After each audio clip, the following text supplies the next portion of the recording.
Olha, hoje nós estamos aqui no Direito, no Estúdio Santuário, em Santo André, e eu estou me entrevistando com a doutora Tamires Cardoso von Dollinger,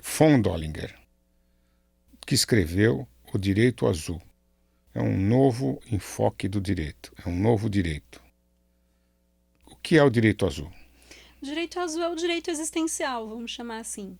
Então, o direito que existe enquanto estrutura do universo.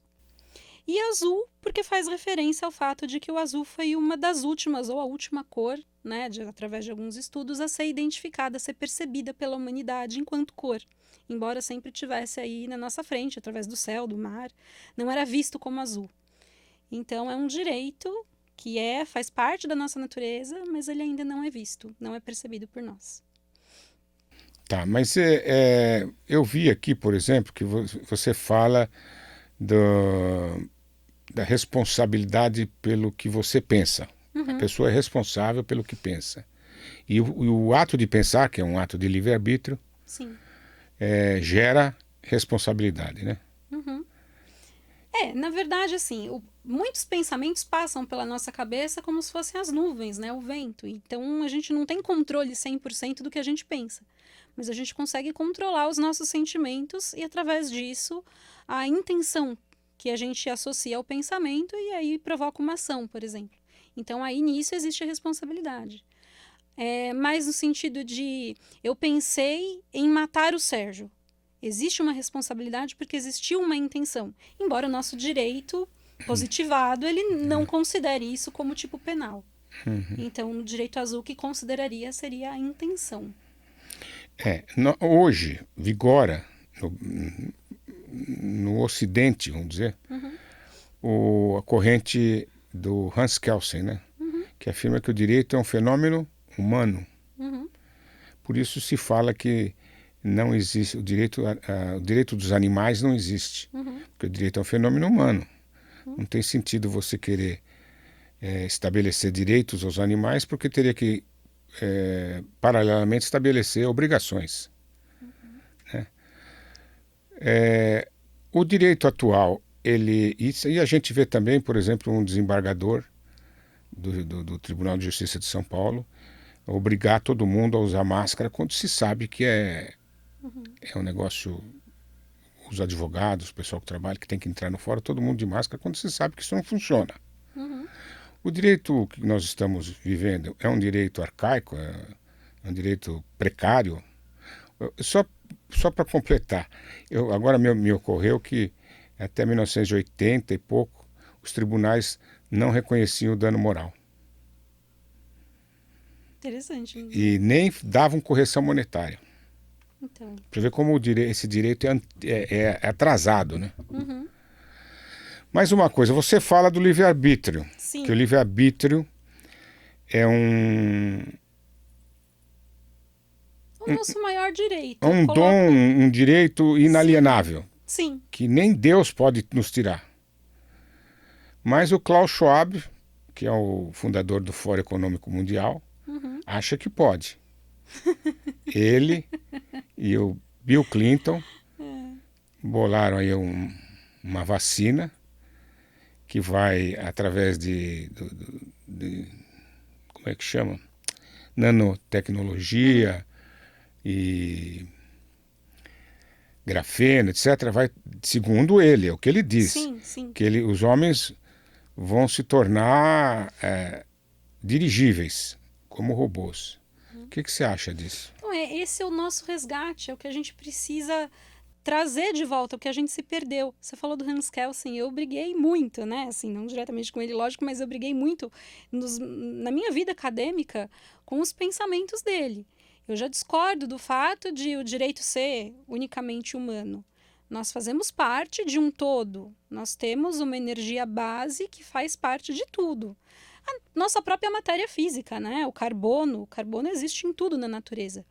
Então já não caberia muito essa ideia. Mas voltando nisso que você falou da tecnologia, eu tenho percebido que é uma necessidade humana ou né, de outras forças, talvez, muito antigas, de tentar tirar justamente o livre-arbítrio das pessoas. E o ser humano, ao invés de se voltar para si mesmo, né, o pleonasmo, mas de voltar-se para si, e resgatar, entender os seus próprios poderes, passa a delegar para a tecnologia. E a partir disso, a tecnologia vai tomando o controle, vai assumindo o papel que deveria ser do ser humano. Então, é muito complicado, eu entendo que é bem arriscado essa questão de você tentar tirar o livre-arbítrio de alguém, mas isso já tem sido feito há muito tempo, né? E as pessoas, no momento em que elas estão em estado de vigília, ou dormindo, ou não voltadas para a própria natureza, elas acabam permitindo isso. Então, é necessário um acordar, um renascimento, um despertar, para que isso possa ser paralisado, porque enquanto as pessoas não descobrirem os próprios poderes, os reais direitos, isso vai se repetir, sim. É curioso porque você imagina que um escravo obedece tuas ordens, né? Uhum. Ou não precisa nem ser um escravo, pode ser um Sim. empregado, Uhum. mas sem abrir mão do seu direito de não querer, Sim. de discordar. Já com essa tecnologia que eles estão inoculando, eles pensam que a pessoa vai abrir, não vai sequer questionar os comandos que eles vão receber Uhum. através de antenas e etc. Uhum. É uma coisa muito doida. Sim, o ser humano, todas as informações que nós recebemos, isso faz parte da nossa natureza também, é muito parecido com o princípio da tecnologia e do que eles usam em inteligência artificial. Isso o Direito Azul também fala bastante. Todas as informações que eu recebo, que eu mando para o meu cérebro, elas são reduzidas em luz e sombra, em aceso e apagado. É o código binário que começou a tecnologia, né? Os computadores. Então, todos os nossos sentimentos, os nossos pensamentos, as nossas necessidades, tudo que a gente pensa, né? O nosso software, ele é também decodificável. E na medida que ele é decodificável, ele pode passar a ser manipulado também, se nós não soubermos controlar. Então, por isso, mais uma vez, a Não dominarmos, necessidade. né, o Exato, a programa. necessidade da autodescoberta. O que você estava falando, eu estava me lembrando que tem um passarinho que tece o seu próprio ninho, muito bonitinho. Uhum. Ele faz um tecido, uma Uhum. costura. E na ocasião, me ocorreu que nós aprendemos a tecer certamente com os passarinhos, com os Sim. bichos. Então, você acha que tudo que tem no mundo cultural, que é no mundo humano, né, foi aprendido ou abstraído da natureza? É possível. Na verdade, eu acho que a nossa existência, ela. Eu me lembro, só para fazer um ganchinho, eu me lembro quando eu lecionava, né? Porque eu tenho a formação de magistério, então eu dei aula por muitos anos. E eu dava. Uma das matérias que eu tinha era ensino religioso. Eu tentava falar de todas as religiões e tal, mas sempre com essa conotação da existência científica de Deus. E uma vez um aluno da quinta série perguntou para mim, professora, de onde veio Deus? E aí eu tinha 19 anos na época, né? Aquela pergunta que te dá assim um freio. Olha, Deus não veio, ele é. Mas ele é o quê? Ele é. Mas como assim ele é? Então, a compreensão do ser, a compreensão do que é existencial, do que não precisa, né, de explicações, do que simplesmente a natureza fornece, é difícil de ser absorvida, é difícil de ser entendida. Então, quando a gente fala que isso veio da natureza, não necessariamente precisa ter vindo de algum lugar. Eu imagino que a existência ela já seja completa. E nós, à medida que descobrimos a nossa capacidade, que vamos tendo acesso, digamos assim, a gente consegue ir abstraindo informações. Nós somos uma prova disso, né? Você vê, você escreveu Sagração da Natureza há quase 30 anos. 25. 25. 1997. E o Direito Azul, ele é extremamente próximo ao que você falou em termos de direito enquanto natureza, né? Então nós acessamos, lembra que a gente até brincou, a gente acessou o mesmo campo em datas diferentes. Então acredito, eu entendo muito dessa forma. Nós acessamos informações de um campo de informações, de um arquivo geral, à medida que nós temos autorização para isso. Mas não que a existência mude, dependendo do que a gente acessa ou não. O eu sou está lá. E nós somos também natureza, né? Sim. Nós também somos terra. Aliás, nosso corpo é 70. O teu deve ser 70 para 80. O meu deve ser 60 para 70% água. Muda com a idade. E o resto são sais minerais que vieram da terra. Sim. Então, eu imagino que o sol é a fonte de todo alimento no planeta, né? E eu imagino que a alma, o ânima, venha do sol. Mas está no sistema. Sim. Os astrônomos falam, cada vez aumenta mais. São 200 galáxias, 200 bilhões de galáxias. Cada galáxia com... Não, estou falando bobagem. A Via Láctea tem 200 bilhões de sóis. E existem 3 trilhões de galáxias. Então. Com sóis maiores, com mais sóis, etc. e tal. Esse é o nosso universo. Sim. Que se fala... Esqueci o nome do cientista, aquele que ficou numa cadeira de rodas. Ah, eu sei quem é. Tem um nome difícil, eu não vou lembrar o nome, mas eu sei quem é. Fizeram até um filme dele, né? Que ele fala que o mundo... Esse mundo que nós estamos nasceu do Big Bang. Mas não há como, se não há o que explodir, né? Sim. Alguma coisa tem que ter Se a gente explodido. for entrar na ideia do que é o vazio, do que é o buraco negro, né? Tem muita coisa que a física explica e a gente ignora.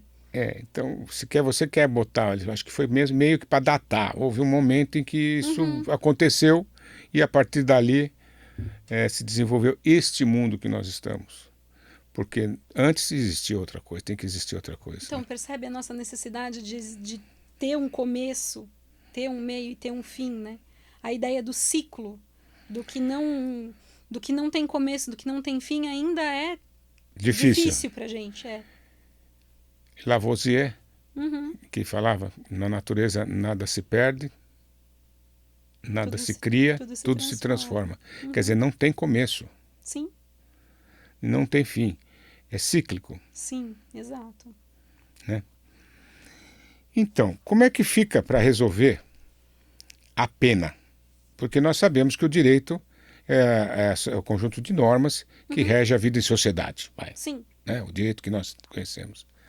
E para que a lei haja efetiva, seja eficaz, cumprida, tem que haver uma sanção. Sim. Senão as pessoas não... No caso do direito azul não tem sanção, ou tem sanção que vem da natureza? Aí a gente vai voltar na ideia do livre-arbítrio. Porque isso dá uma, né? Se eu tenho o direito de escolher, como que eu vou escolher me punir? Né? Então não faz muito sentido. O que eu acabei fazendo a analogia, que é o que a gente fala no direito azul? Imagina um acordo entre países. Cada país tem a sua soberania, né? Tem o seu livre-arbítrio, a sua condição de decidir, a sua capacidade. Mas existe uma regra que tem que ser comum a todas as coisas. Então a gente concorda. É como se a gente tivesse feito um contrato. E aí, no caso de descumprimento do contrato, existe a sanção. Mas é uma sanção que a gente está ciente. Então não é que você vai... As pessoas têm muito medo, né? Precisam cumprir a lei com medo da sanção. Isso no direito azul é visto de uma forma diferente. Então, por exemplo, você concordou, você assinou lá um contrato para vir para a Terra, para desenvolver as suas funções, para seguir a sua missão de vida. E todos os seus atos, você tem o livre-arbítrio entre escolher ou não praticar qualquer uma das coisas, mas existe a reação àquilo que você faça. Então, não seria necessariamente a sanção. Vamos chamar de reação. Então é uma questão de ação e reação. Eu acho que é mais para física, sim. Então, é interessante, porque existem inúmeras normas, como o direito como um fenômeno humano, ele não precisa ter uma raiz lógica. Sim. Aliás, eu queria te dizer isso, o próprio Hans Kelsen, numa nota de rodapé, ele diz que não há como negar que o direito tem uma raiz natural. Ele fala. Foi a brechinha que ele deixou. É que eles optaram num dado momento em organizar isso daí e vamos fazer isso assim, que eles queriam limitar. O que o direito o direito como um fenômeno humano, o Sim. direito positivo do Hans Kelsen, ele não guarda nenhuma lógica, né? Basta direito posto, Sim. basta ser uma norma para ser cogente, para ter que cumprir. Sim. Então é difícil de você às vezes cumprir uma norma. Eu brigava muito com o Hans Kelsen nos Por meus exemplo, estudos. vou dar um exemplo bobo, Aham. mas você ficar parado num semáforo 2 horas da madrugada, não tem ninguém atravessando, nenhuma pomba atravessando a faixa de pedestre, e você tem que ficar parado ali. Não tem lógica. Quando uma coisa não tem lógica, para uma pessoa normal, Sim. é difícil, Sim. né? Então, diferentemente, o direito da ação e reação, ele tem sempre lógica. Tem sempre lógica. Tem sempre uma lógica. Senão não tem, Exatamente. não existe. Sim. Não é isso? É isso. Eu estava até falando um pouquinho antes com você a questão do Hans Kelsen. Eu brigava muito, porque ele tentou separar a questão do direito para ser estudado de forma separada das outras coisas, né? Não que o direito não possa ser analisado sob uma ótica específica, mas não tem como você desligar ele do comportamento humano. Não tem como você desligar ele da natureza, porque ele é justamente uma das estruturas do universo. Se você... É ação e reação da física. Se você provocar uma ação, vai existir uma reação proporcional. Toda ação É a corresponde a uma balança reação. do direito. Exatamente. E se as pessoas entendessem isso, Sim, não precisaria mais nada. exatamente. Bastaria entender que, para entender inclusive qual é a reação. Logo todo mundo saberia, Sim. para cada ação tem qual é a reação e, Sim, pô, eu não vou fazer isso porque a reação, nossa, não vale a pena. exatamente. A pena, literalmente. Exatamente. A pena é a reação. Exatamente. Né? O direito das máquinas. Essa parte que a gente estava falando sobre a tecnologia, né? Bom, a gente tem várias tentativas aí de manipulação. Você está falando agora de manipulação do livre-arbítrio, mas a gente já tem o projeto HARP, né? Antiguinho, de manipulação do tempo.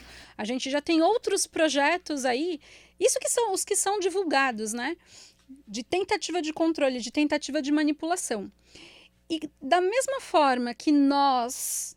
conscientemente, lógico que não sabendo de todas as reações, de todos os resultados que isso pode trazer, mas a gente autoriza, enquanto a gente dorme, a delegação dos nossos poderes humanos para a tecnologia.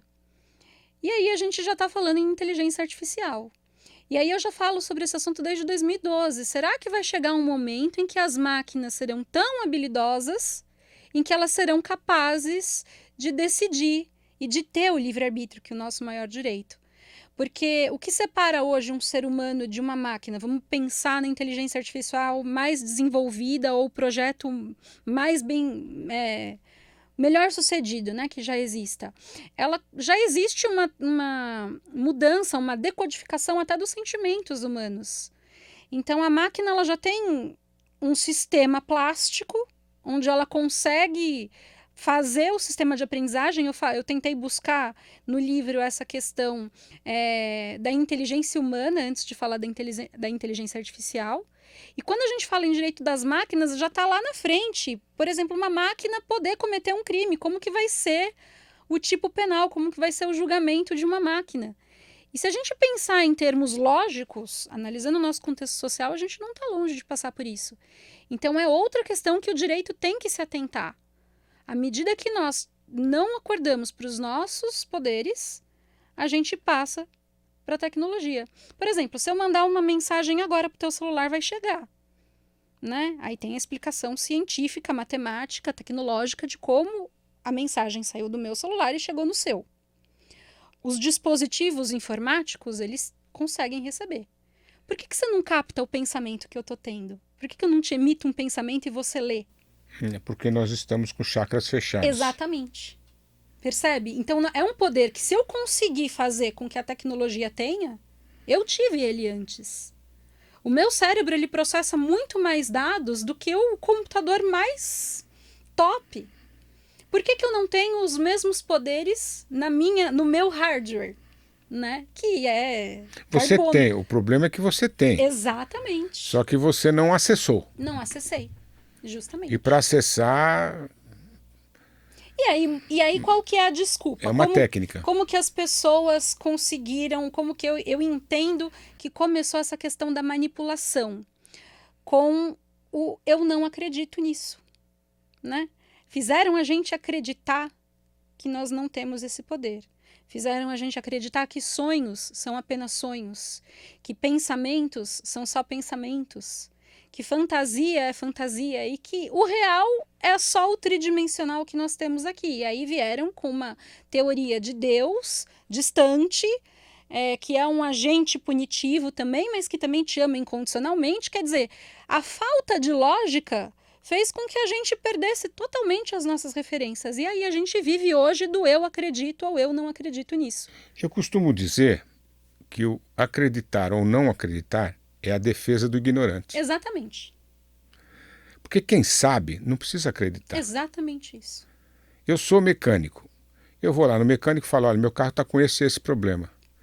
Eu não sou mecânico. Eu vou no mecânico, o mecânico vai dizer, seu carro está com esse problema. Eu acredito ou não. Exatamente. E por quê? Porque eu sou ignorante acerca daquele tema. E todos nós somos, Sim. em grande medida. Sim. Né? Eu até brinco falando que a minha ignorância só não é maior do que Deus. Porque Deus é a exata dimensão do que eu quero conhecer. Olha, Filosófico. muito bonito. Bonito, né? Sim. De minha autoria. Muito Mas legal. voltando ao direito das máquinas, não seria o caso de você responsabilizar o dono da máquina? Como acontece no caso do menor de idade, do inimputável? Então, qual que é a diferença do Ou semi-imputável? Então, por que a lei criou essa separação, né? Da questão da capacidade civil? Porque isso já existe hoje, né? Sim, Porque o cara que é atropelado não vai processar o carro. sim, Ele vai processar o... sim. Ainda que o carro tivesse... Os carros novos já não têm motorista. Sim. Mas existe uma programação Ele antes. tem um sistema, Ele um tem software sistema que ele foi programado. que garante que ele pode ir e vir sem motorista. Quem criou esse software? O ser humano. Esse cara, se acontecer algum acidente, é o responsável pelo acidente. Porque, por enquanto, a gente tem um mecanismo tecnológico limitado à programação que a gente faz. No momento em que a gente instaura ou instala na tecnologia ou numa pessoa-máquina, digamos, a capacidade de aprender por si mesma, né, a plasticidade que a gente tem no nosso cérebro, ou com que ela possa controlar as próprias emoções, ou surgir daí uma capacidade de decidir, um livre-arbítrio, digamos, aí como é que fica, né? Ela agiu por si mesma. Tem vários filmes que falam de ficção científica que colocam essa possibilidade. Então você acredita na possibilidade da máquina chegar ao ponto de abstrair ideias do campo, como nós fazemos? Se nós dermos essa autorização para elas, porque nós dois certeza. escrevemos praticamente a mesma coisa com linguagens diferentes. Sim. Eu, há 25 anos, quando eu tinha um pouco mais do que a tua idade. A gente já fez as contas, você tinha 33 quando eu nasci. Você tinha 33 em 88, quando eu nasci. Hoje eu tenho 33. O livro é de 97. 97... 20... 40 e poucos anos eu tinha. Ele tem 25. Eu tinha 42. 42, estou com 66, vou fazer 67. Então eu tinha 42, 43. 43, 10 anos a mais. Mas o fato é que nós captamos a mesma coisa. Nós abstraímos da natureza isso aí. A gente está... Porque nós não nos conformamos com o que nos foi posto. Pela falta de lógica. Isso aí não está certo. Isso não é direito. Sim. Não é verdade? E aí a gente começou a buscar algo mais. E daí nós descobrimos que a natureza do direito é uma e o direito que emana da natureza é outro. Sim. E o direito criado pelas pessoas, que são leis para atender os interesses de determinados grupos, é totalmente outro também. Tem algumas pessoas que dizem que não existe a verdade absoluta. E eu digo o seguinte, a verdade absoluta está na natureza. Porque se é verdade na natureza, você não tem como questionar. aquela filosofia básica, A né? natureza é a fonte da verdade, Sim. não é verdade? É que nós Não é verdade? nós enxergamos pedacinhos do todo. Então, eu estou aqui meio ainda me pegando com o direito das máquinas. Você acha que ela vai chegar, nós vamos chegar a esse ponto? Eu acho que eu já veja com o que eu li ontem, até mandei Aham. para você, Sim. já com vistas a essa Sim. entrevista, que o Klaus Schwab está falando. Eu acho que eles vão abandonar as máquinas, eles vão nos instrumentalizar. A gente fala um pouquinho dos ciborgues também, né? Que O é que a eles estão pessoa. pretendendo. Pode ser. Porque daí você tira, digamos, o projeto, né, deles, porque enquanto eu estiver lidando com o indivíduo máquina, eu consigo controlar o que eu vou instalar nele ou não. Eu consigo decidir se eu vou dar livre-arbítrio para ele ou não. No momento que você insere na pessoa que tem ali o dispositivo do livre-arbítrio, já é diferente. Mas será que isso daí é tão eficaz? Será que vai dar certo esse mecanismo? Eu ainda acho que o ser humano ele tem uma essência divina, rebelde e divina a ponto de não fazer funcionar isso. Vai Mas muito da nossa não todos, viu? autodescoberta. Não Não todos. todos. Alguns vão resistir, outros vão simplesmente ceder. Também estava pensando eu dirigindo, eu tenho o livre-arbítrio Uhum. de reagir a estímulos. Sim, O carro não. sim. Ou tem. O carro que vai sozinho, ele pega uma faixa de via e vai. Se acontecer alguma coisa ali na frente, ele breca. Uhum. Se vier alguém para bater nele por trás, ele não vai ter o reflexo de sair pela direita, como o Lip and Hard. Saída, você não conhece isso. Não, depende. Saída pela esquerda. Não era o desenho do leãozinho? Lip and Hard. Saída pela direita, saída pela esquerda. Eu assisti no YouTube. Não assisti quando criança, mas assisti no YouTube, do leãozinho, né? Não, depende da programação que for feita, né? O carro, não sei, se eles algum sensor perceber alguma coisa vindo, alguma coisa instável, ele pode ser programado para parar ou para ter uma reação. Aí é questão de programação, que eu não acho que seja diferente com o ser humano. Nós temos as nossas programações também, né? Os nossos mecanismos Na de verdade, defesa. nós falamos, né, que você nasce, seu DNA é hard. Sim. E a cultura é software. Sim. Então, quem programa é a cultura. Sim. Tanto é que a Bíblia é o manual. O Velho Testamento é o manual do programa dos judeus, Uhum. que dá muito certo. Se você for ver, uma vez eu estava vendo o rabino Henry Sobel dizer que ele era presidente da congregação israelita de São Paulo, e ele dizia que, ele respondendo uma pergunta, ele disse que em São Paulo tinha 170 mil judeus. Uhum. Eu falei, pô, mas já tem mais de 300 mil advogados. E os judeus estavam em posições chaves. Eles ocupavam posições chaves. Uhum. Esses 170 mil eram poucos, Uhum. mas apareciam muito. Entendi. E os advogados, 300 mil, não se via. Uhum. Faziam um papel irrelevante. Sim. Hoje já são... já estão, se você vai ver na OAB, já estão colocando 0 a mais, né? Já passamos. Para mais de 1 milhão, né? Sim. Em São Paulo, a gente já passou, acho que de 600 mil inscritos. Eu vou fazer 10 anos de inscrito agora em abril. A minha é 320 mil. Já passou, acho. Não sei como que tá, mas já passou. Não, eu estava conversando com uma amiga que falou que já passou de 600. Então. Então, a programação, então, como diz o Campbell, a religião é um software. Sim. Porque é basicamente sim e não. Sim. É uma linguagem binária que vai te preparar para a vida. Que também não faz muita lógica. E aí, a partir do momento que a gente aceita uma coisa que não faz lógica, a gente vai negando a lógica, a gente vai ficando sensível, porque vai faltando respostas. Nada do que você não souber a fundo o porquê faz lógica. Sim. Né? Você pode falar, olha, não, quando você vê um negócio andando na rua assim, você não pisa. Uhum. Mas se você entender que é uma cobra e que ali tem veneno, que ela pode te atacar, e você pode morrer, a consequência é muito, muito mais séria. né? Se a máquina vai ter a capacidade de criar, se bem que nós também não criamos nada, ninguém cria nada, nós abstraímos da Sim. natureza, né? Captamos. Einstein tinha convicção, aliás, isso é uma questão de fé para mim. Fé Uhum. fé só existe se tiver razão acompanhando. O Einstein ele tinha fé de que lá no fim do túnel estava a teoria da relatividade. Mas essa teoria da relatividade estava na natureza. Sim, Ela não é uma coisa que ele inventou. sim. Ele abstraiu. É Ele uma coisa que ele enxergou. entendeu, ele enxergou. Exato. Então não é difícil que as máquinas façam isso também. Sim. Mas aí a gente tem que pensar na questão de limites. Lembra a nossa primeira conversa que você falou para mim assim que existe um paradoxo, né?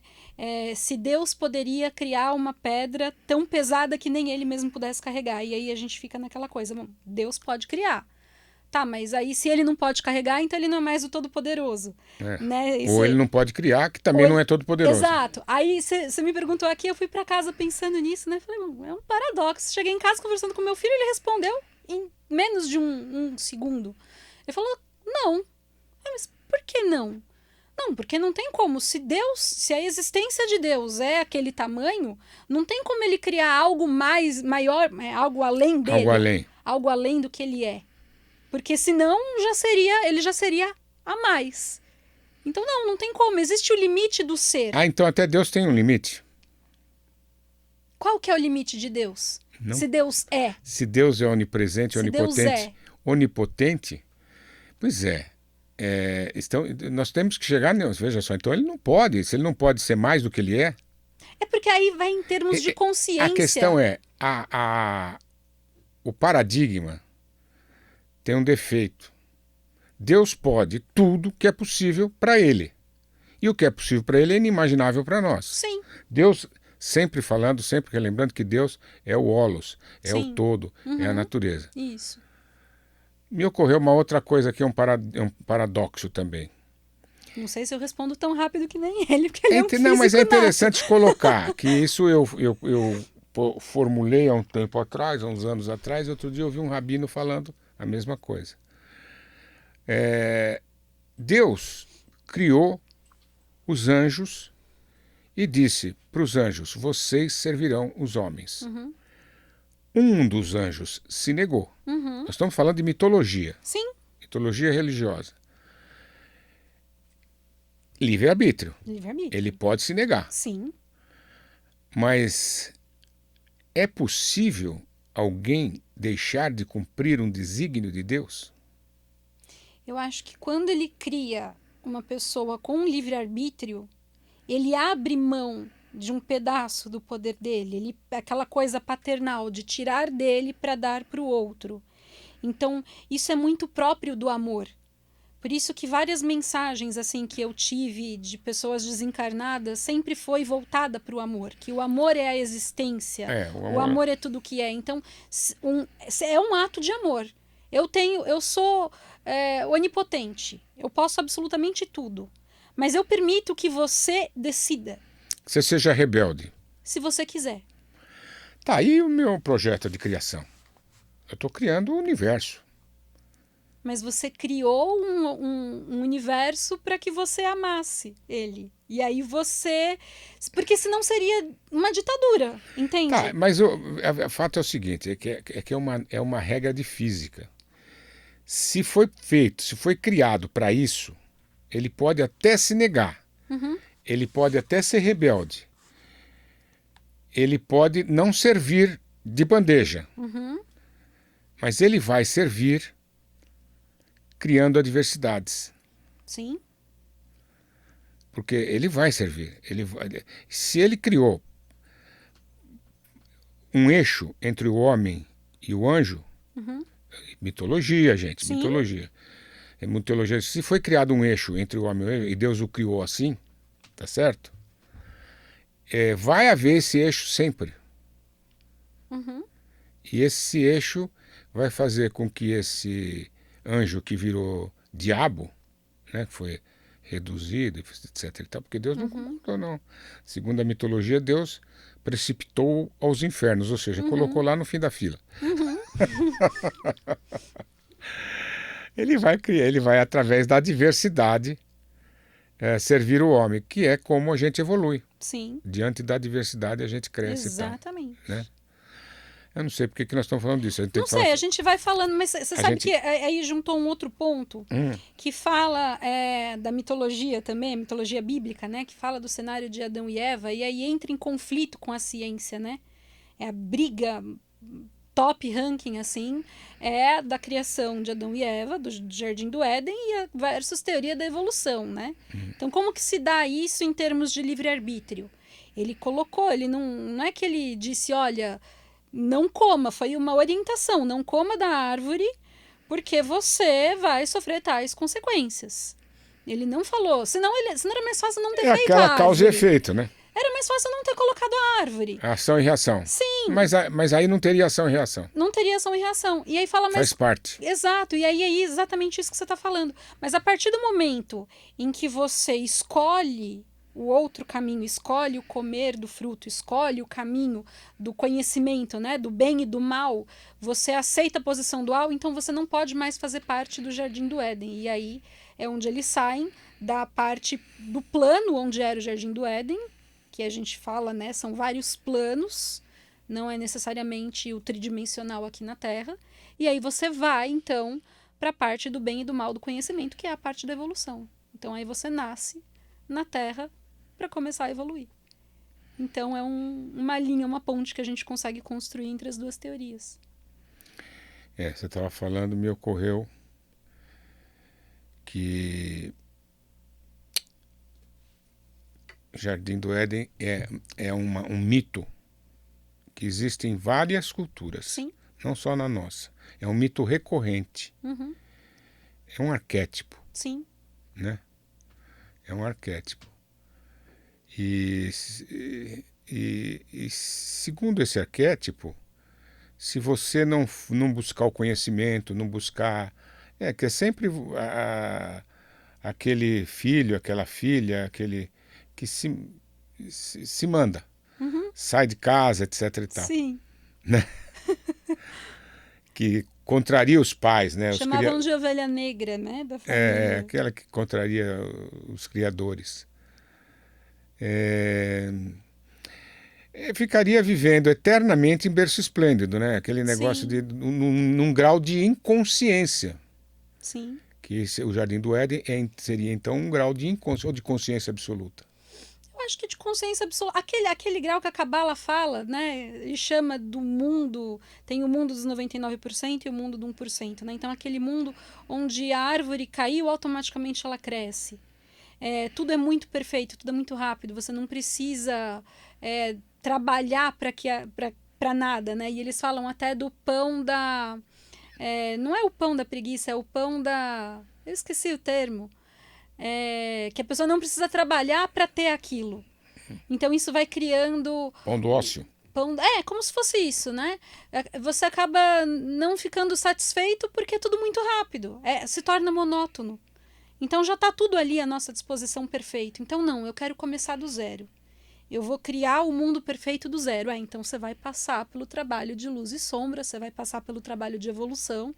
E aí a gente fala em bilhões de anos, né? Porque o tempo fora daqui, ele tem outra medida, né? Outra coisa. Então eu vou dar uma lida aqui olha. Por que azul você já explicou. Introdução à energia do direito, nós estamos falando disso o tempo todo. O direito à inteligência artificial, fator tempo.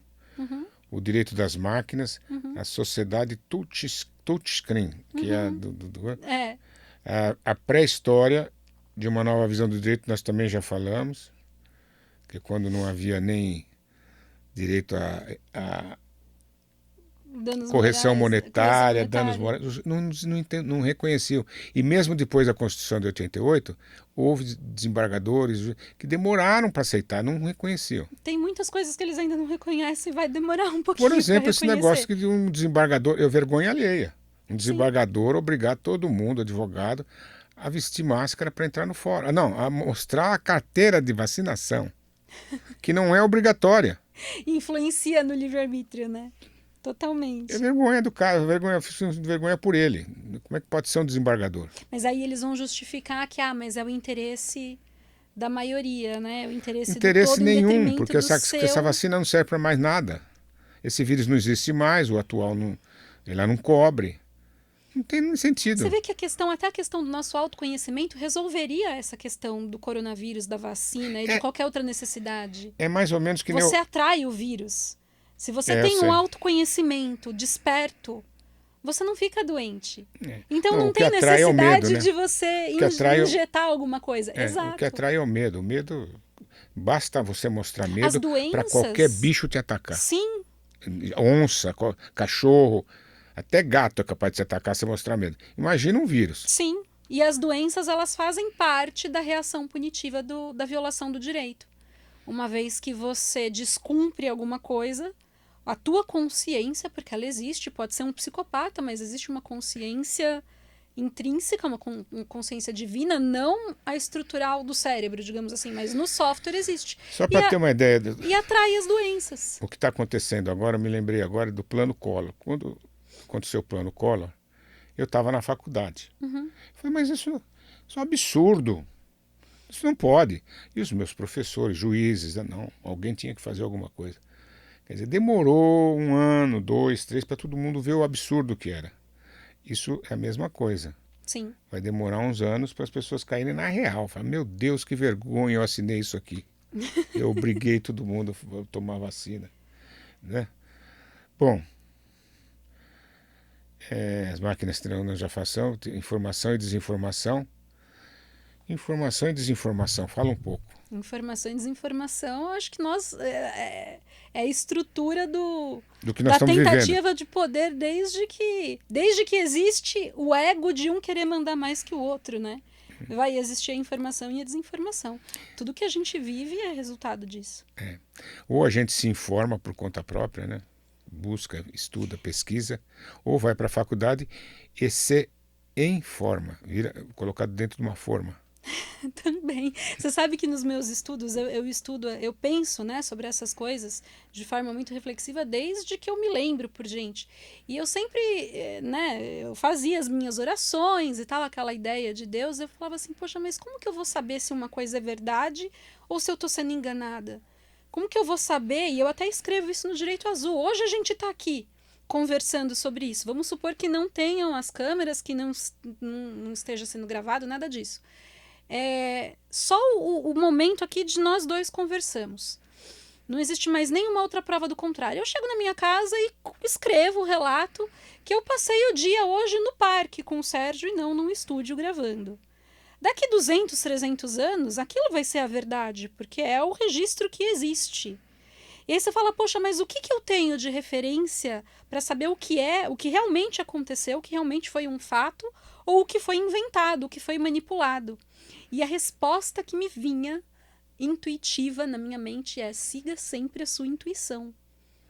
Você sabe a resposta do que é ou do que não é. Então, independente do acesso de informação, de desinformação, do que coloquem à nossa disposição, a gente tem o nosso... Não, a intuição ela te dá um sinal, né? Sim. Ela fala, aí não. Ou legal, aqui sim. Mas se você quiser saber, você tem que investigar. Você tem que... Às vezes você não acha, né? eu acho que para ter certeza, senão você vai ter que ficar Sim. sempre na... É porque E a às gente vezes precisa não. de provas. E às vezes não. Se a minha informação me diz assim, essa pessoa não, Uhum. eu simplesmente, essa pessoa Sim. não vou ficar perdendo tempo, né? Direito e numerologia. Uhum. O que tem a ver uma coisa com a outra? Nossa, tem muita coisa a ver. Porque, assim, a numerologia, ela é um dos códigos que ajuda a compreender a nossa natureza. Então... Tá em tudo, né? Aliás, tá na natureza inteira. Na natureza inteira. De quem que foi Pitágoras. a frase? Fala, olha, O universo é matemático. Foi a linguagem que Deus usou para O universo é escrever. matemático, acho que é Pitágoras. E aí não é só a questão Sócrates, dos não sei. números. Tá aí no livro, eu não lembro de cabeça, mas eu citei ele. Não é só a questão dos números. Quando a gente fala em número, a gente pensa logo em quantidade. Eu lembro das minhas aulas de matemática na 7ª série, que meu professor falou assim: vocês estão confundindo tudo, vocês estão achando que o numeral é o número. Aí falava assim, imagina aqui essa sala cheia de água. Quantos litros de água caberia aqui dentro? Aí todo mundo para e pensa, você fala, isso que você tem na cabeça, essa ideia que você tem na cabeça que é o número. A forma que você representa ele é outra coisa. Se ele vai ser uma bolinha em cima da outra, se ele vai ser um risquinho, é outra coisa. Mas o número é a ideia. E aí a numerologia traz o conceito não só de quantidade, mas também de arquétipo, de simbolismo. Então, o que representa o número 1? O que representa o número 8? O que representa o número 2? Qual a energia existencial que os números trazem e explicam, como que eles ajudam a explicar a nossa vida. E o direito, ele está totalmente atrelado a isso. Tanto que existe o mapa numerológico, né, de quando a gente nasce, ele é feito com base no nosso nome e data de nascimento. E aí ele traz aspectos e características da nossa personalidade em pontos mais intrínsecos, assim, e está registrado no mapa, e é possível se decodificar através disso. Direito e magia. Então, por que eu escolhi falar desse tema? Eu falo que eu sou bruxa, né? Mas não bruxa por uma linha religiosa. Bruxa porque eram assim que eram chamadas as mulheres que pensavam, que estudavam, né? Então, se eu consigo curar uma doença com um chazinho, e não foi através da igreja que curou, já é magia e por aí vai. Então, mas existem grupos de mulheres, né, de bruxas, e é muito comum o uso da magia. A magia nada mais é do que a manipulação de energias da natureza, que são possíveis de serem manipuladas. Se você faz uma receita de bolo, você está fazendo magia. Se você faz uma oração para uma pessoa e você soma intenção, sentimento e pensamento direcionado, isso é magia. Então a magia ela faz parte de tudo na nossa vida. E por que o direito? Porque o direito ele também precisa ser usado para regulamentar algumas coisas. Então é muito comum já há bastante tempo falar, vou fazer um trabalho para trazer o amor de volta em 3 dias. Né? Traga a pessoa amada em 3 dias e tal. Isso é ferir totalmente o livre-arbítrio da pessoa, o seu próprio livre-arbítrio. Né? Vou jogar aqui o tarô ou qualquer oráculo para tentar descobrir o que uma pessoa está fazendo, o que ela está pensando, ou fazer algum trabalho para que ela mude o sentimento, ou mude a intenção, ou você vai ficar com a pessoa na cabeça, essas coisas. E isso é invasão de energia, é manipulação de energia. Existe um direito que regulamenta isso. Houve uma época em que Rússia e Estados Unidos tinham espiões que faziam desdobramentos. Não sei se você ficou sabendo disso. Não. Na época da Guerra Fria... Os livros de história não contaram essa parte pra gente. Havia espiões que faziam desdobramentos. O que é? O cara saía do corpo, ia lá no serviço de inteligência do outro país, fuçava em tudo, buscava as informações que queria. Sim. E voltava. Mas ambos os faziam. Desde os reis mais antigos, né? Sempre tinha os uma bruxa, um oráculo, alguém que orientava nessas artes a poder ter alguns acessos. E o direito não regulamenta isso. Por quê? Porque, não acredito nisso. Né? Então existe, uma vez que existe, a gente tem que enxergar para poder regulamentar. Eu costumo pensar que quando a Bíblia fala no princípio tudo eram trevas, ela está falando o nada, o zero, e fez-se a luz, o princípio masculino. O 2 é o espelho do 1, que é a mulher, e o 3 é a soma dos 2, que é 1 de novo. Isso a cabala é isso, é simples. Sim. É só isso, você vai multiplicando, vai modificando, vai... E o direito, ele busca o direito azul com um paralelo à magia justamente para mostrar, olha, existe um direito que não pode ser violado. Eu não posso fazer um trabalho para o amor, ou para conseguir um emprego, ou para envolvendo outras pessoas, acessando a energia de outras pessoas, sem autorização. Claro. Eu não posso invadir o pensamento, a energia de outra pessoa. Então aí a gente usa algumas outras matérias. Mas isso é muito difícil, né? Sim. Porque quando a pessoa se apaixona, ela fica puxando a outra. Então, mas aí se a gente olhar pelo ponto de vista do amor verdadeiro... O amor verdadeiro não é paixão. Exato. Paixão é doença, vem do grego patos, é doença, Então. da raiz da palavra patologia. Aham. Amor é cristão, é fraternal, é maternal, paternal, É livre, né? filial. Sim. É o que Amor, dá o livre-arbítrio pro o outro. amor é o amor, ele não é, Sim. é incondicional, é infinito, é um amor. Ele não tem nada a ver com prender, querer. Estou falando de paixão, que é doença. Aham. Também entra, né? Totalmente. Você não pode. É Totalmente. uma excludente de Na antijuridicidade? verdade, então, mas na verdade você sabe que enquanto existir amor, eu acho muito difícil alguém conseguir decodificar o amor na essência do que ele realmente é, decodificar para implantar em uma máquina. E eu acho muito difícil num indivíduo que vibre amor, que tenha amor verdadeiro, que se conecte com a fonte do amor, que dê certo esse mecanismo que eles tentam implantar de Ah, não. cerceamento de Se o livre-arbítrio. indivíduo se conectar com a força do amor, que É, é a força de Jesus, é era o poder de neutralizado, sim. Jesus, que é o poder, a energia da natureza de Deus, que tudo Sim. te dá, mas também não te redime de nada, Uhum, né? A natureza não redime. A sim. pena vem, né? A cobrança vem. Ação e reação. A cobrança vem. Uhum. Ela te dá tudo, mas a cobrança vem. É, Tá até na Bíblia, né? Tudo é lícito, mas nem tudo convém. é. Bom, aí nós vamos aqui para o direito da memória anímica. Sim. Eu Fale-me. gosto bastante de falar desse tema, porque assim, nós somos acostumados a entender, enxergar a nossa existência a partir do momento da concepção. Aí algumas vertentes, né, acreditam que a vida existe depois de 3 ou 4 meses de gestação e a partir daí, antes disso, pode ser tirada, né? Enfim, a gente tem esse limite temporal de nascimento, de crescimento e de morte. Mas a própria ciência, a própria cabala, as teorias antigas e a ciência, conforme acho que já até descobriu, só não divulgam, né? Da mesma forma, seguindo a linha de Lavoisier, tudo se transforma. Então, hoje eu estou aqui presa a um corpo físico que em determinado momento ele perece.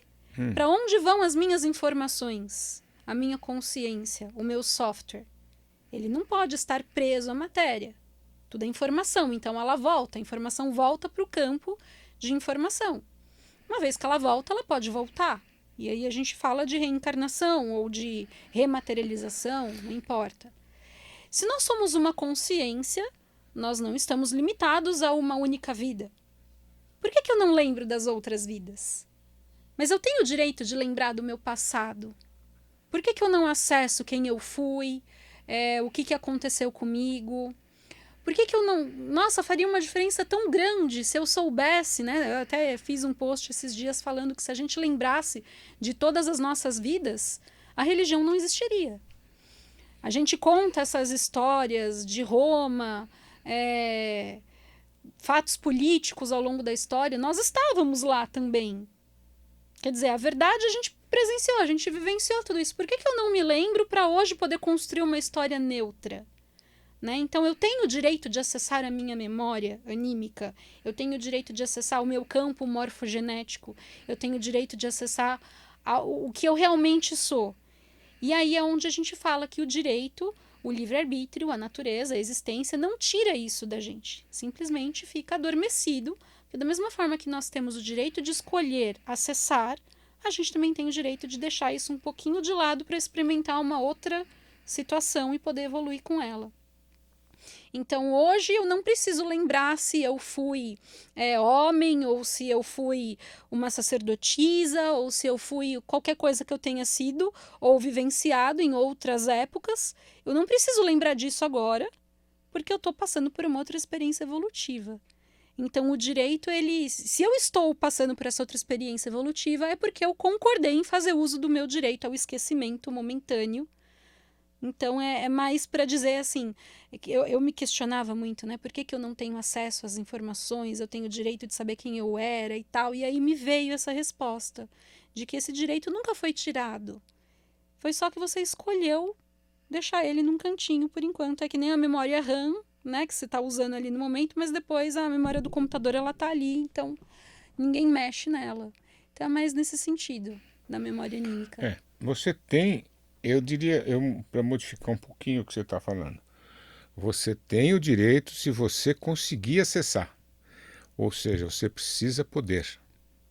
Sim, E para poder, você precisa desenvolver técnicas. sim, Então, o direito está ligado, né? Você tem o direito, mas ele está ligado a você conseguir, porque consegue-se, né? Os sufis. mas será que dá conta, ô Sérgio? Porque eu tive pensando muito sobre isso também. Dá conta de saber? Emocionalmente. Porque você já imaginou, às vezes que eu tentei fazer regressão, por exemplo, automaticamente você volta para os momentos mais traumáticos, os momentos mais difíceis, que foram os mais marcantes. Porque o que mais marca é o... Se a nossa memória, ela tem a capacidade, aí a gente fala de psicologia também no Direito Azul, uma pessoa que teve uma infância muito sofrida, ela cria mecanismos de defesa para não lembrar do evento traumático. Então tem muitas pessoas que não lembram de fatos da infância. Né? Foram mecanismos de defesa que foram adotados. E aí precisa de um trabalho, precisa de uma ressignificação, precisa de terapia e por aí vai, para a pessoa poder retomar aquela memória. Será que hoje nós teríamos condição emocional de lembrar o que a gente foi? Ou o que a gente fez, de repente, com uma pessoa que hoje a gente ama? Que voltou numa situação, num vínculo sanguíneo com a gente, ou um vínculo de proximidade, justamente por conta de um resgate kármico? Como que eu olharia essa pessoa? Será que isso não ia atrapalhar o meu desenvolvimento, o que eu busco? Né? Então tem todas essas questões, e tudo isso faz parte Iria do direito. alterar todo a sua maneira de agir. Sim. Eu acho que é uma opção que a gente faz também, quando nasce. Eu imagino que faz parte do nosso plano encarnatório. Direito intergaláctico. É muito... Você vê, já existe poluição atmosférica. Em torno da Terra existem milhares existe lixo.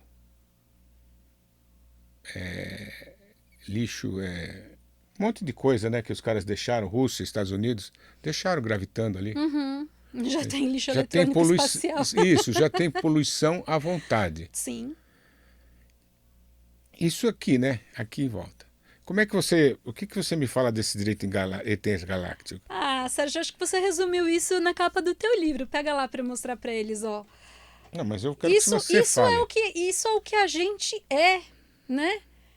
É muita pretensão nossa achar que não existe mais nada além da gente. Que não existam outras vidas, que não existam outros mundos, outras consciências, outras inteligências. E achar que as nossas atitudes não possam influenciar o espaço, o direito dessas outras vidas, dessas outras inteligências.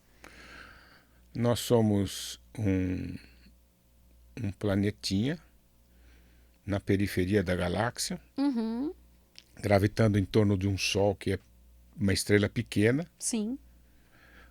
Num planeta invisível, a uma certa distância. Somos seres inacreditáveis. Porque se você depender de ver para quê, nós somos inacreditáveis, né? Mas então o direito intergaláctico tem a ver com o quê? Com o fato de que nós não estamos sós. Exato, exatamente. E quem responde pela Terra? Fomos Numa nós. situação... Não, o líder, né? Leve-me ao seu líder, vem o verdinho lá. Quem é esse líder? Né? E já existe várias reuniões que são feitas por baixo dos panos em vários governos há muito tempo que discute justamente isso, quem responde pela Terra. Agora, é que nem eu te falei, é muita pretensão a gente achar que a gente está sozinho e que os nossos atos não influenciam a vida de outras pessoas. Por exemplo, nós temos a tecnologia nuclear, né? Uma tecnologia nuclear, dependendo de como ela for utilizada. Ela abala totalmente fisicamente as estruturas da Terra e de um sistema solar e de muitas coisas. Quer dizer, tem mais pessoas envolvidas nisso e tem o interesse de outras inteligências também nisso. Então eu tenho o meu direito ao meu quadrado, mas eu não posso invadir o quadrado do outro. E é o que está acontecendo. E é o que vai acabar acontecendo porque o ser humano acha que ele é único, né? São as 13 famílias que se acham no direito de decidir Quantas pessoas vão viver na Terra porque eles têm mais dinheiro. Isso nós sabemos que dinheiro não é tudo. Justamente, às vezes o fato... Nós sabemos que dinheiro é ilusão. Sim, e às vezes o fato de ter tanto dinheiro faz com que estejam dormindo para outros pontos. Porque todos esses atos egoístas ou, né, em busca de tantas coisas, eles têm um retorno. Pelo acordo que eles mesmos assinaram antes de encarnar. E muitas vezes isso reflete na saúde da pessoa. Eles estão achando que eles estão certos, que eles têm que fazer o que eles estão fazendo. Reduzir a população da Terra a 1/3. Ação e reação. Doutora, na nova era, o direito da nova era, será que esse é o direito azul? E, se for o direito azul, não teremos polícia, não teremos cadeia, só teremos gente consciente, arcando com as próprias consequências, sabendo que se não for agora vai ser depois, a pena vem. Exatamente. A natureza não dá remissão. Sim. E mesmo porque, aliás, abrindo um parêntese, a gente perdoa. Mas quem decide se vai ter remissão é a natureza, ou seja, é Deus, né, que a gente chama de natureza. Sim. Não vai precisar de prisão, quer dizer, o direito não vai precisar, não vai ter mais polícia, não vai ter mais semáforo, não vai ter... O plano da nossa humanidade hoje, que evoluir para isso. escolheu participar dessas experiências evolutivas encarnatórias, o plano é que lá na frente seja isso, sim. Vamos ver quanto tempo a gente leva para conquistar. Essa era a minha próxima pergunta. Quanto tempo você acha? Você acha que até os 2050 a gente chega nisso? Depende muito, né? Depende dessas sementes de estrelas que vem também, agora, na nova geração. Quando a gente pensa em física quântica, a gente está num campo de infinitas possibilidades. Qual delas que a gente vai acessar? É lógico que no correr, né, na natureza, o tempo que nós estamos agora, pelo andar da carruagem, digamos assim, talvez ainda leve algum tempo. Mas não tem nada que um evento possa fazer diferença e acelerar as coisas. Então, tudo é possível, sim. Depende da necessidade, do quanto a gente sofrer, né? Eu acho que essa é uma forma didática de entender as coisas. O sofrimento acelera muito a maturidade. Você já pensou em transformar o direito azul numa disciplina universitária? Já. Mas aí a gente teria que abrir uma consciência. Você pode ver que eu elenco várias matérias, né? A gente teria que ter uma consciência um pouquinho mais unificada, multidisciplinar. Mas eu acho que sim. É interessante, eu não sei se para você, quando você fez direito, foi o mesmo que para mim.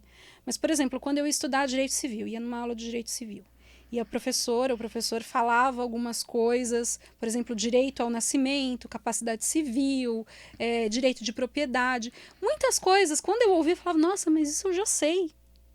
Então, aquela sensação de pertencimento é que a gente não tinha olhado pela forma técnica, a gente não tinha aprendido pela forma, né? Mas já existia. Já fazia parte.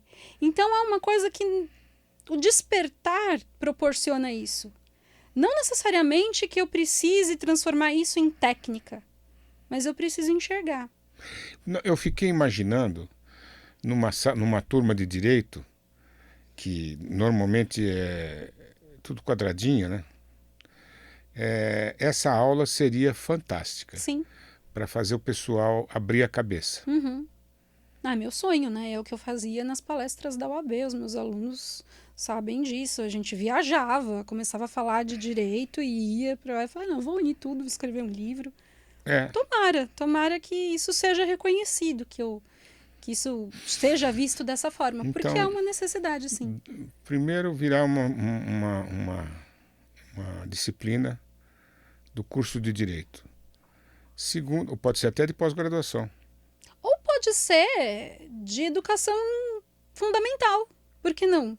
Uma criança que cresce. É mais fácil uma criança entender do que um adulto que tem todas as limitações, que já está todo cristalizado. E porque a gente colocaria num aspecto mais geral. Mais lúdico. Eu falava que assim, o direito tinha que ser uma faculdade básica para ser cidadão.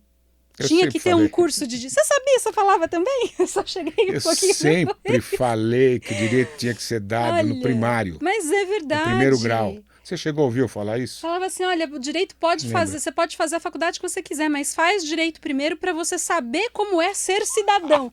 Olha lá, como a gente acessa o mesmo campo. Falei isso para todo mundo. Então de repente, Depois você escolhe o que você quer ser na vida. exato. Porque Primeiro a faz gente isso. não aprende. Se a gente tiver um fundamental, uma educação básica, com essa formação, é muito mais fácil. Eu não preciso me especializar profissionalmente nisso. Eu preciso só conhecer.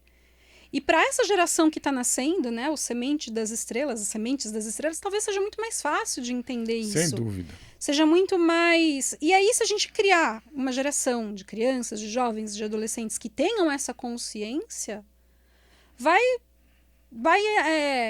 aliviar muito até para o judiciário. Expandir muito a consciência. Né? Sim, porque hoje você vê, eu trabalho como advogada ainda. Isso muitas vezes é extremamente penoso para mim, porque eu não vejo justiça propriamente dita. Isso foi um dos motivos pelo qual eu falei, não, eu vou trabalhar do outro lado, do lado que eu vejo lógica, do lado que eu vejo eficácia.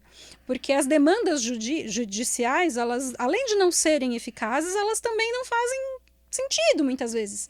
Então, um processo ou outro por motivos banais, por motivos que poderiam ter sido resolvidos de outras formas, e as pessoas não conseguem criar uma linguagem conjunta para chegar num consenso, e aí recorrem ao judiciário, e aí a gente pega juízes que às vezes também não têm a visão necessária, e aí vira um caos. Se a gente consegue construir uma sociedade já com esses preceitos inseridos, é o caminho mais saudável que eu viria. E aí, você me falando isso, acaba fazendo sentido, porque que de repente eu comecei a estudar o magistério, e depois eu fui para o direito, e depois eu fui estudar tecnologia, e aí, de repente, né? Você vê como é que é o inconsciente. São coisas que hoje, aos 33 anos, para mim, são bem conscientes. Mas com 18 não era tanto. Então, aí você vai vendo que a gente caminha por caminhos do inconsciente mesmo, até que a gente... Olha, por isso que eu fiz tal coisa. Por isso que eu vim por ali, né? Exato. É bem Doutora, foi um prazer. Todo meu, Sérgio. Obrigada. Muito bom. Nosso papo Obrigada pela oportunidade. Eu vou assistir esse vídeo várias vezes, porque eu tenho certeza que cada vez que eu assistir eu vou aprender mais um pouco. Eu posso dizer a mesma coisa. Obrigada, Sérgio, pela Muito oportunidade. obrigado. Até mais, pessoal. Tchau. Valeu.